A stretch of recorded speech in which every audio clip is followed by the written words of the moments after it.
Donc il va falloir faire un fichier spécial qu'on appelle un normal map, un fichier de normal map, pour indiquer au logiciel 3D où sont les reliefs sur sur la carte qu'on est en train de faire, sur le A5 qu'on est en train de faire. Donc on va ici aplatir toute image, menu calque, aplatir l'image. Vous voyez, supprimer les calques masqués. Donc il ne me reste qu'un seul calque.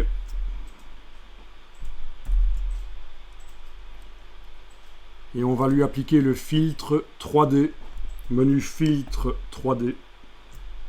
On va chercher générer une carte de normal.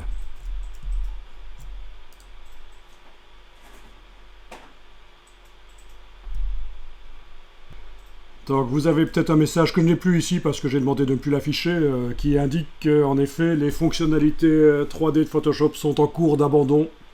Ça fait quelques années qu'ils ont décidé de sortir les fonctionnalités 3D de Photoshop, et donc ils préviennent que voilà, il ne faut pas y passer trop de temps pour les étudier parce que ça risque à terme de ne plus exister dans Photoshop. Ce qu'on est en train de faire là, générer une carte de normal, c'est pas très grave si ça disparaissait de Photoshop parce qu'il y a plein d'autres logiciels qui au départ d'une image peuvent générer des normales. Forcément, il y a plein de gens qui vont de toute façon s'engouffrer s'il y a une fonctionnalité qui disparaît de Photoshop. Il y en a qui vont s'engouffrer pour faire leur système, proposer leur système à eux. Donc vous voyez ceci, une sphère, et quand vous la tournez, vous voyez le texte en creux dans ce cas-ci. Ah, c'est un peu lent. Tiens, tout à l'heure c'était plus rapide que ça, mais c'est un peu lent chez moi maintenant.